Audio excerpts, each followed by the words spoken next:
Hello everyone welcome to my YouTube channel. तो आपण मानकर जो अपेक्षा शेष हो जाइए तो आपनकर जो अपेक्षा करथिले कि आपनकर जो ओएसएपी आईआरबी एग्जाम पई तार नोटिस आसी जाइए जी।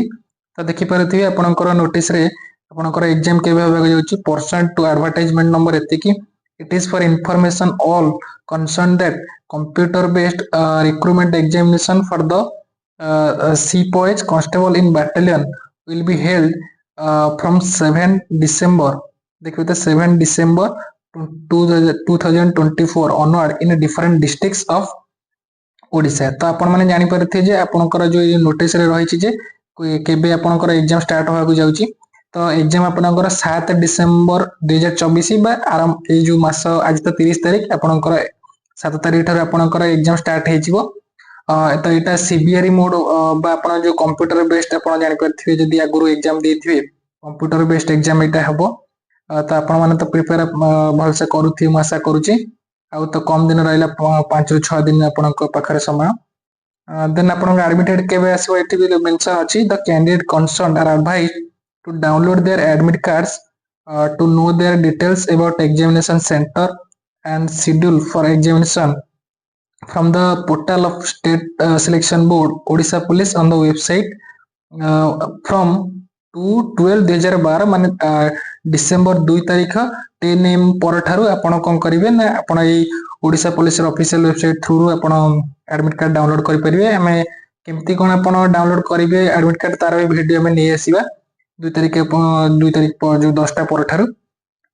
बाकी रहिला आपणकर जदि आपण केबे देई नंती तो जदि आपणकर एटा फर्स्ट टाइम एग्जाम हो जी आपण केबे जानि नंती जे मॉक टेस्ट केमती बा कंप्यूटर सीबीआरई मोड जोटा हमर कंप्यूटर बेस्ड रही सेटा केमती कोन एग्जाम हुए क्वेश्चन केमती ताको क्लिक करा जाय केमती मार्क करा जाय जदि आपण से विषय नॉलेज नाही तो तार मॉक टेस्ट भी आसी जो लिखाई छी the mock test will be available 03/12/2024 mock test available हे जियो 3 तारिख पर ठारू आपण मॉक टेस्ट दे परिबे जे केमती मार्क करी रखा जाय केमती आपण सेव करिवे बुझियो छ ना नहीं एगुडा आपण मॉक टेस्ट देले जानि जिवे। The candidates may practice the mock test at the same website before appearing the examination for familiarizing themselves with the examination process। तो आपण एग्जाम रे कोन केमती अटेंड करिया पूर्व जदि आपण फर्स्ट टाइम दोजन सीबीआरई मोड रे तो मो जणिया आपण मॉक टेस्ट दवाटा ही ठीक हबो आपण जानि परिबे जे केमती कंप्यूटर जो मॉक टेस्ट जो दिया जाय जो एग्जाम हबो से टाइम को आपण को किछि इशू फेस हबोनी।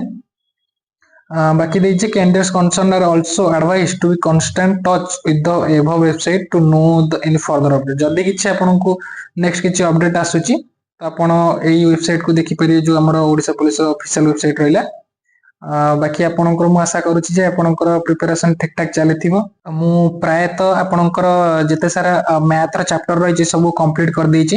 बाकी रीजनिंग रे भी क्लास करिछि आपन प्लेलिस्ट जाय देखि परिबे जदि आपण को सेमते किछि पर्टिकुलर कोनोसी चैप्टर रो आपण को हार्ड लागुची त आपण सेटा कमेंट थ्रू रे जणाइबे ठीक अछि। कमेंट करिए मते जे को चैप्टर आपण को दरकार पडुची जे आपण चाहउचेंदी से क्लास बा से चैप्टर रिलेटेड क्वेश्चन आपण को दरकार। मु मेन जो चैप्टर रही जे रीजनिंग तो करि ऑर्डर एंड रैंकिंग आउ 4-5 टा क्लास करिछि यदि आपण को किछि नियति दरकार त आपण कमेंट करि परिबे ठीक अछि। आउ मु आपन को विश करूची कि आपनकर एग्जाम भलो हो आपण प्रैक्टिस आउ 5 रु 6 दिन अछि त आपण क्वेश्चन प्रैक्टिस करंतु। तो केमिति आपण इन लास्ट टाइम रे केमिति आपण को प्रिपरेशन आपनकर आगु को भलो हबो तो सेही वीडियो रे हमें सेही रिगार्डिंग रे वीडियो आनिया केमिति आपण क्वेश्चन मॉक टेस्ट देबे कोड देबे तो सेही रिगार्डिंग रे मोटे वीडियो आनिबे ठीक अछि। एते वीडियो रे एतिकी थैंक यू।